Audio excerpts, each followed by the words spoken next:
Hello and welcome back to another edition of State Champs Michigan's Poolside podcast. My name is Lauren Plants. I'm the executive producer of the State Champs Sports Network. Joining me every week as co-host is the web developer for MCHugh, aka the Michigan Interscholastic Swim Coaches Association. He's also a coach at Bloomfield Hills High School. He is David Zulkewski. Hey, David, how you doing? You doing well? Doing great. Great to see some good swimming this week, and glad to be back talking with you guys again. All right, fantastic. And I promise you that you are not experiencing deja vu. Instead, it is part due of our conversation with the head boys swim coach at Dexter High School, a five-time boys swim state championship coach with the Dreadnaughts. He is Michael McHugh. Thanks for coming on. Once again, we had such a good time last week, we decided to do it again. So welcome back. Thanks for having me back. Had a fun last week. Let's do it again. All right, fantastic. So we're talking swimming, and hey, if you missed last week's show, you can check out the video version of on our State Champs website or any of the State Champs Michigan social media channels, or the audio podcast is available on all platforms. Just search State Champs Poolside on Google. It'll pop right up. Last week, Coach McHugh gave us a nice detailed preview of some of the state meet favorites we might see this year in all three divisions, so go ahead and check it out. So on the show today, Coach Z and Coach McHugh are going to talk about a big swim meet we had in the state this week that was filmed by the State Champs crew between Spring Lake and East Grand Rapids. And later in the show, we're going to talk about the health of high school boys swimming in the state of Michigan. Where are the participation levels heading upwards, downwards? We'll discuss. But first, just got to let you know that Poolside is presented by Lawrence Technological University. LTU offers 24 varsity sports. Athletic and academic scholarships are available right now. Recruit yourself at l2athletics.com.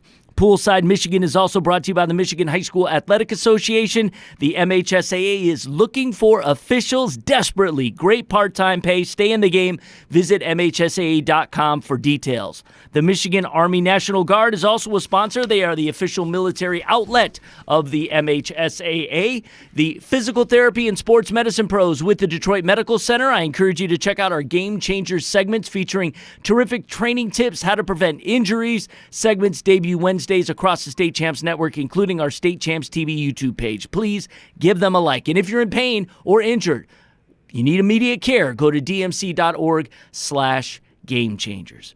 All right, as mentioned, Dexter Boys head coach Michael McHugh is joining us once again this week. And, of course, MCHUgh's David Zulkewski is with us. And they're going to discuss in detail the big Spring Lake versus East Grand Rapids meet that took place on Thursday, January 13th. David, the floor is yours. Thanks. Yeah, it's that time of year. Mid-January. It seems like the sun never comes out, and it's always cold. These high school boys are in the water before the sun never comes out. But they're up early. They're in school all day, and they're training hard in the afternoon. And last night you saw some incredible racing out of the two D3 powerhouse teams that we were talking about last week.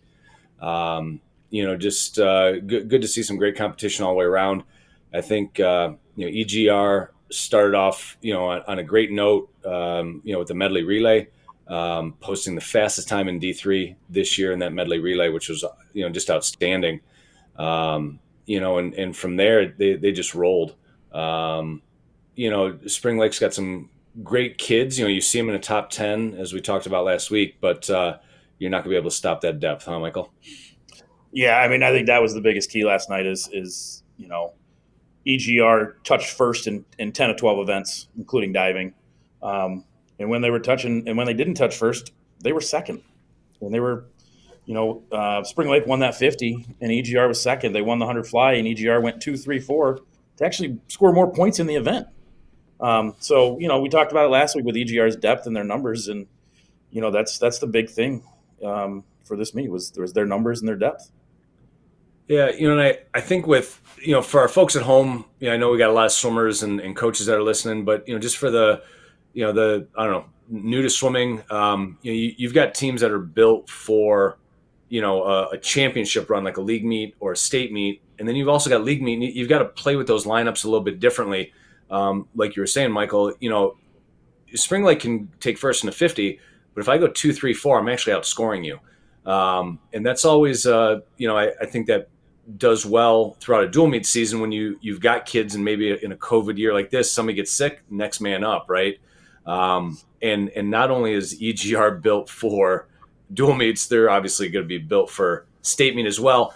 On the other hand, I think Spring Lake, with a couple of those studs, some of those great swimmers, and maybe one or two really good relays, that's where you're going to see them, pop onto the scene and onto the scoreboard at state meet for us. So just wanted to give everybody a little bit of feedback there. Coaches got to play around with that lineup a little bit, depending on the type of meet. So right, and then we do that every meet. We try something new to figure out.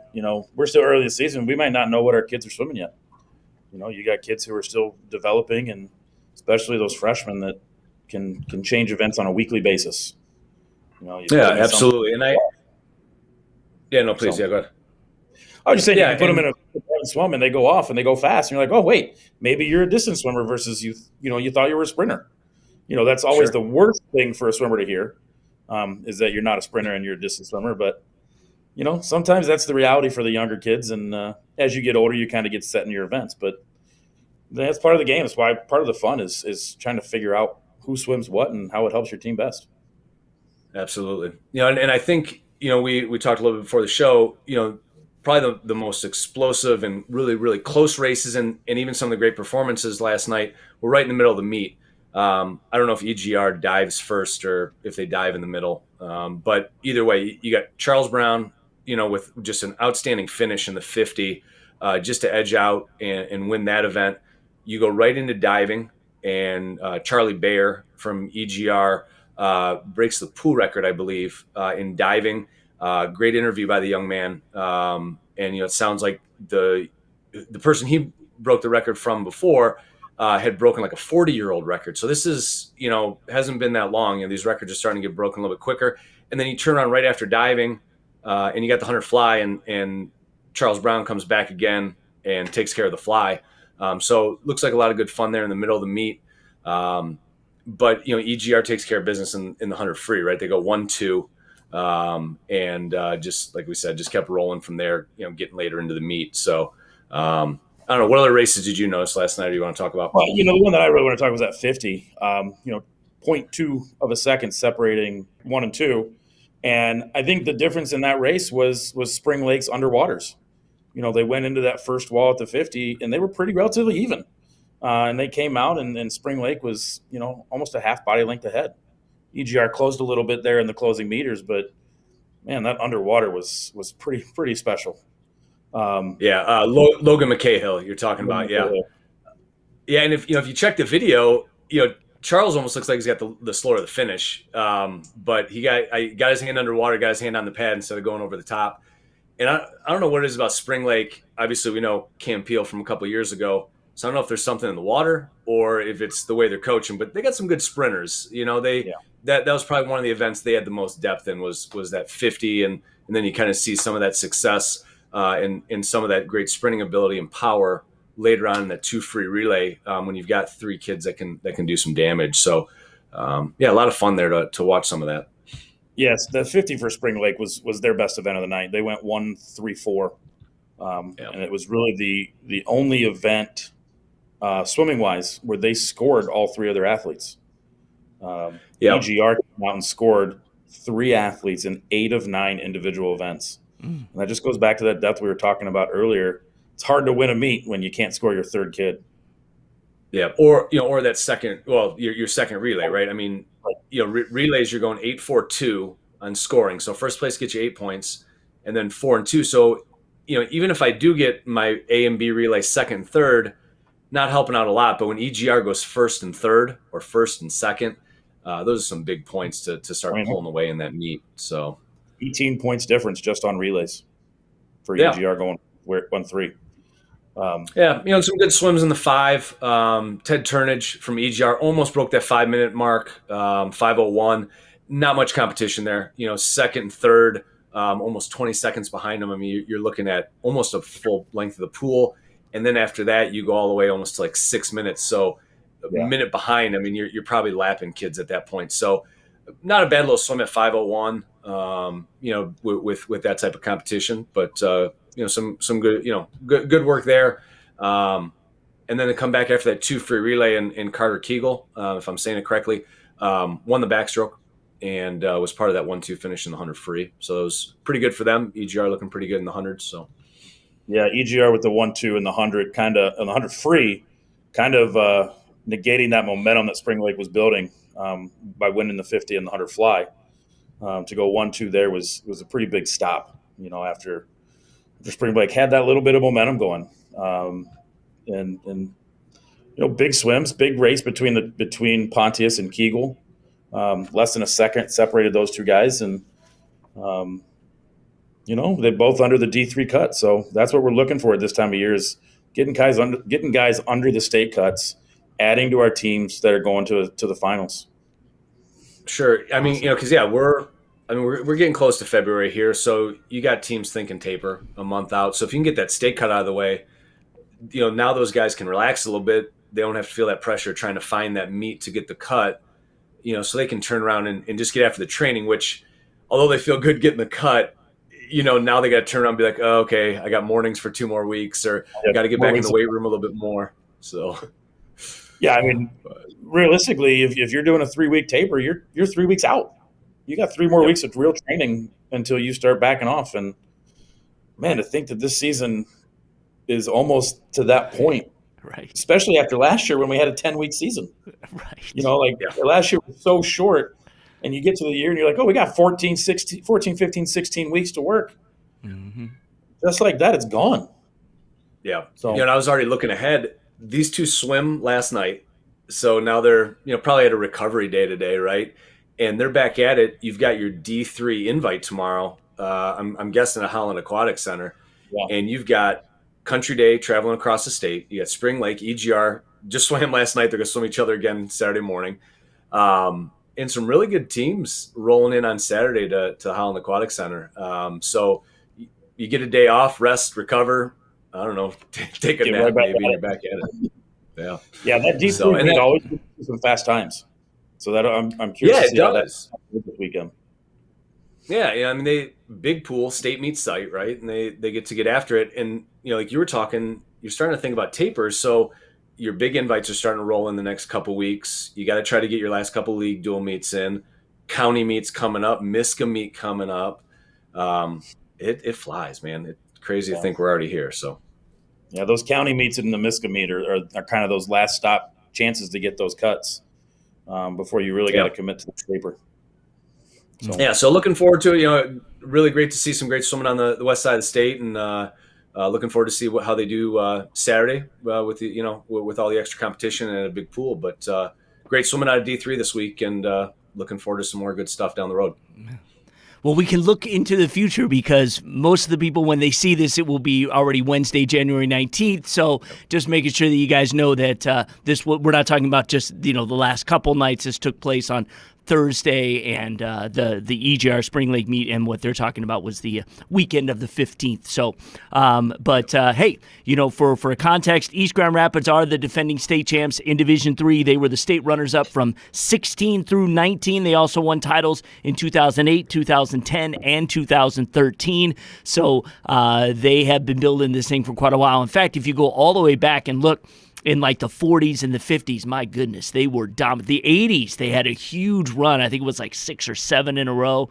They've been swimming fast out in those parts for a long time. So congratulations to them, and it seems like they're going to continue to keep on rolling.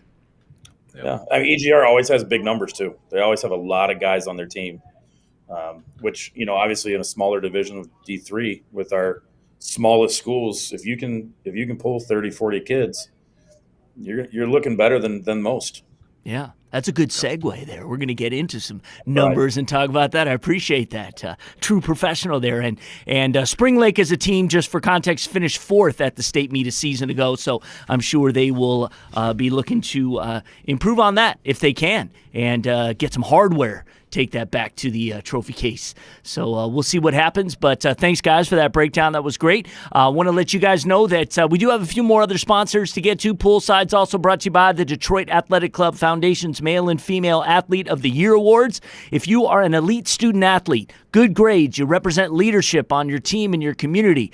We had recent boys swim nominees from 2020 Okemos diver Hunter Hollenbeck, and in 2019 Holland West Ottawa's Derek Moss. Well, you could be nominated, but you can't be nominated unless you apply. So download the application at dacathleteoftheyear.com and send it in today. The deadline to apply is March 4th. We will have a beautiful red carpet gala at the wonderful Detroit Athletic Club in downtown Detroit, hosted by yours truly, in early June. So it's a fantastic event, and look forward to that each and every year. Another new sponsor to the show is the Goodman Acker Law Firm. During the most difficult times of your life at Goodman Acker, you work with the same attorney and team the entire length of your case. They fight for you just like they would a member of their own family. Experienced, ethical, and aggressive. Mention you heard about Goodman Acker on State Champs, and they will provide you with a free assessment of your case. Goodman Acker, good decision. Call 1-800-TRUSTED. Once again, we thank all of our partners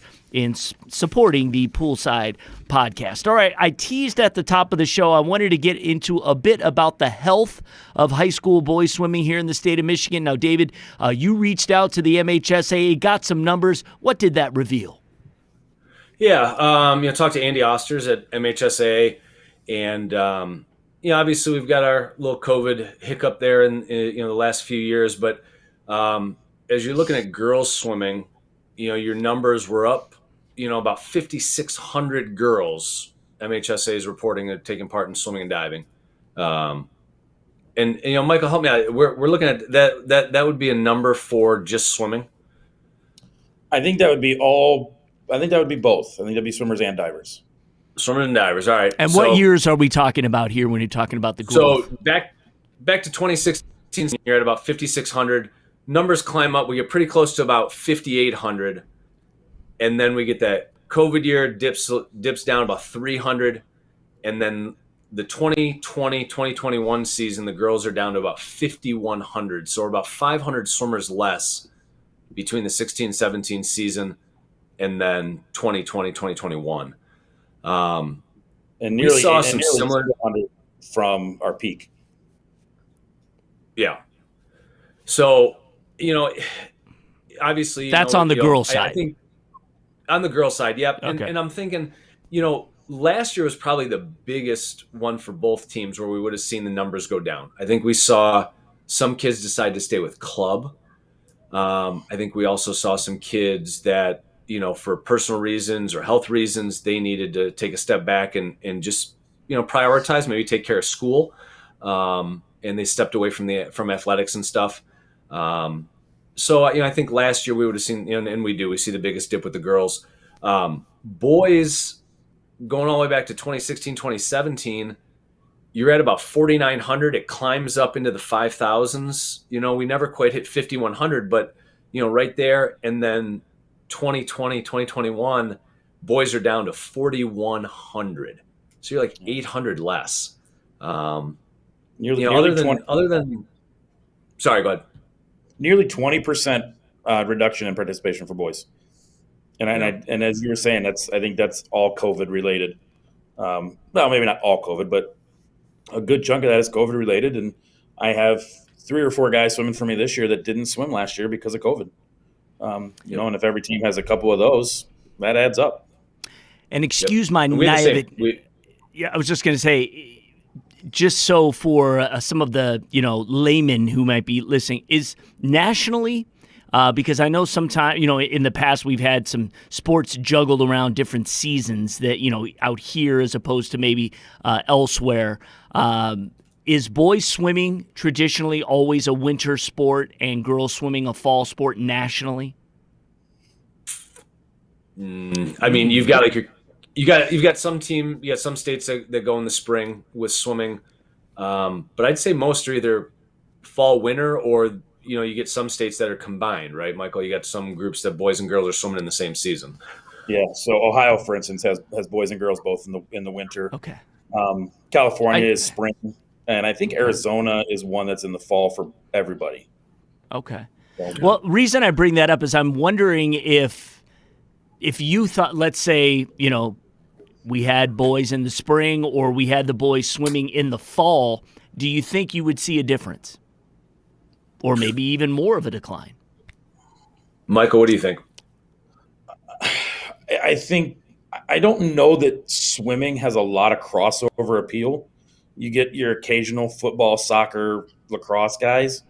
As long as it's not in the same season with water polo in most states that are offering water polo, I think your numbers would be relatively the same.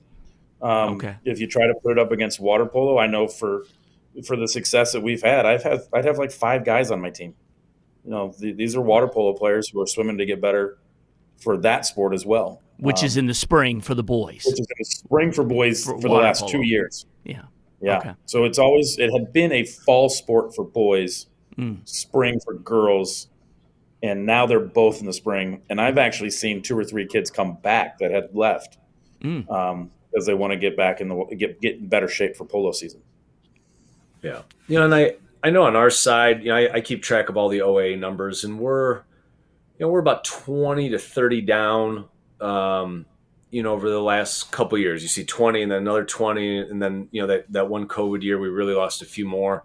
I think we're right around 400 returning for next year. But when you look at that from like 3 years ago, we're almost 100 down. I mean, it's a crazy number. In 2020, I mean, it's like 70 to, 80, so somewhere in there, so we're seeing similar trends by us.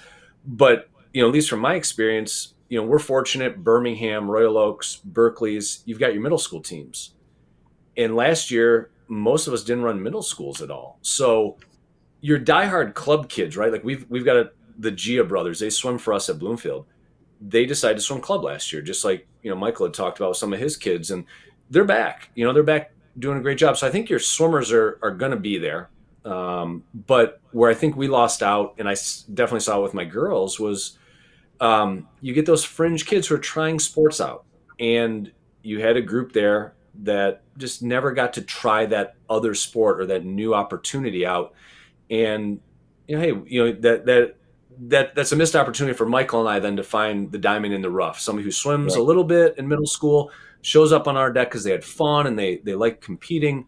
So that's where I see the dip in the numbers is kind of those fringe athletes that help build the depth of your team and build that environment. So that's one from my end. That's a personal note that I've seen the last 18 months. So yeah, absolutely. The not having middle schools for a season really hurt. And we talked last week about the summer programs that we have in our respective areas, Z.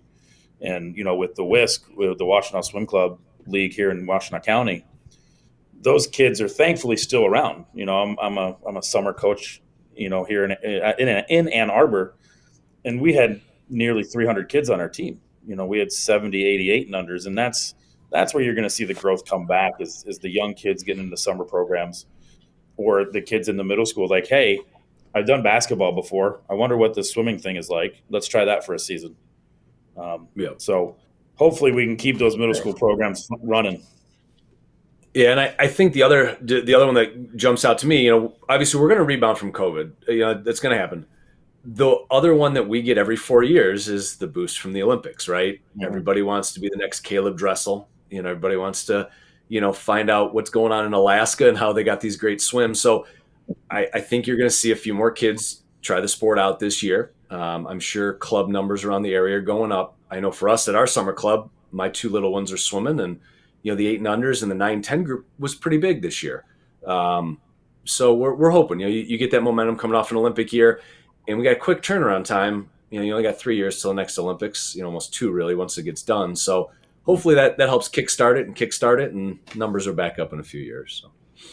Yeah, that post-Olympic boom is a real thing in swimming. Right.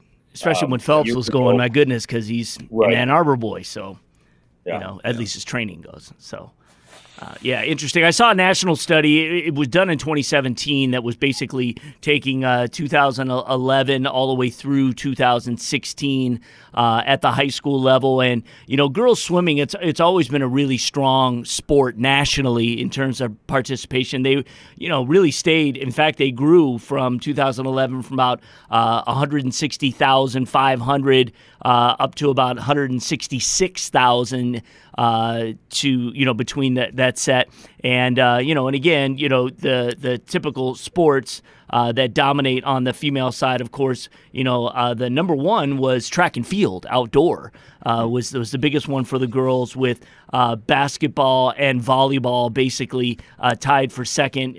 Track and field at about 468,000, volleyball at the around the 420 mark, and basketball about the 430 mark. On the boys' side, swimming was about 133,000, kind of stayed even keel between that. There was a little bit of a dip, but less than 1%. And, that when looking at participation levels, across the board, you've got the big boys, football hit well over 1 million. Which is, is what it is. They had a slight drop, too, in that time period. Wrestling is a big number, about 275,000 average.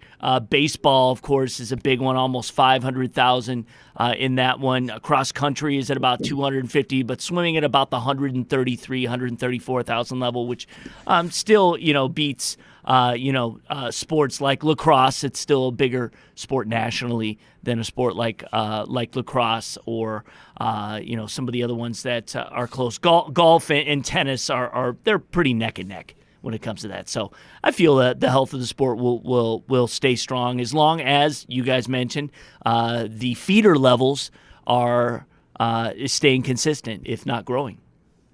Yeah, and I just to one other point that we're seeing over here is the trying to keep the coaches in, right? I mean, right. I'm not Pat and Michael and I on the back or anything, but when you get a coach that dedicates themselves to a program and there's some longevity, I mean, look at Butch Briggs. Butch has been there 40 plus years. The kids know what to expect. The environment is there. You think about Michael, like, look at the culture you developed in the state championships. You don't get that from walking in on day one. And we've got some coaches that, coaching's not the lifelong career that it was a few years ago, a decade back. And we need some of those coaches to stick around. I mean, over here, we're seeing it. You get a coach for 2 years, they leave, and then you start all over again. The kid's like, well, this isn't what I wanted, and it changes. So that's another big component to help the sport. Yeah, if you look back at the programs that have had that sustained excellence, EGR with Butch Bridge, like you mentioned, Pioneer with Dennis and Liz Hill. Oh yeah. They were there for 30, 40 years. Yeah. When you keep changing coaches, Dexter went through that before I got there, where we had 3 coaches that lasted 3 years each. And I'm in my 16th year here at Dexter, and you start to get known for what you're doing, like Z said, and kids are talking. They know what to expect, and they know it's going to be hard work. They know it's going to be time consuming.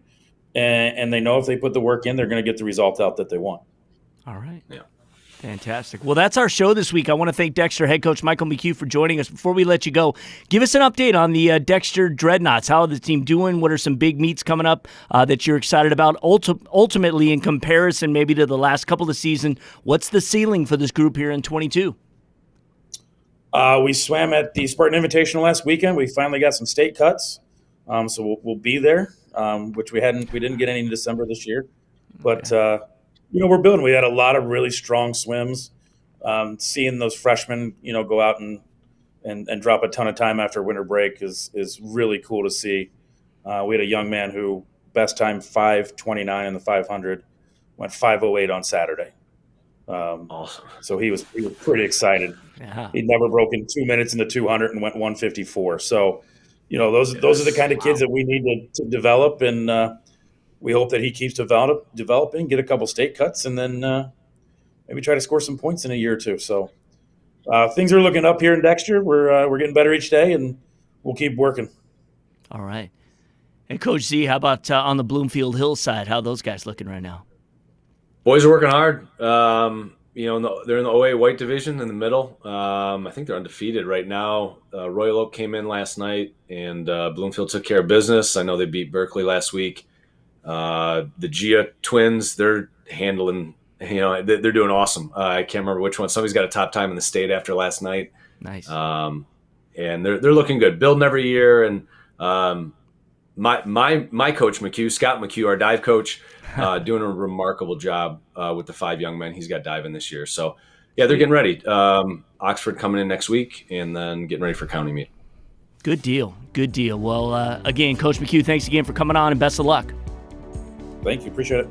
All right. As for David and I, we will be back next week. Remember, you can either watch or listen to the Poolside podcast. Videos uploaded weekly on our website, social media, and State Champs TV's YouTube channel, or you can listen to the audio podcast by going to the platform of your choice, whether it's Apple, SoundCloud, Spreaker, Spotify, any platform you prefer. The show is uploaded on Wednesdays. I want to thank our sponsors, Lawrence Technological University, the Michigan High School Athletic Association, DMC Sports Medicine and Physical Therapy Team, the DAC Foundation's Male and Female Athlete of the Year Awards, and the Goodman Acker Law Firm. For David, I'm Lauren. We'll see you next Wednesday with another edition of State Champs Michigan's Poolside Podcast.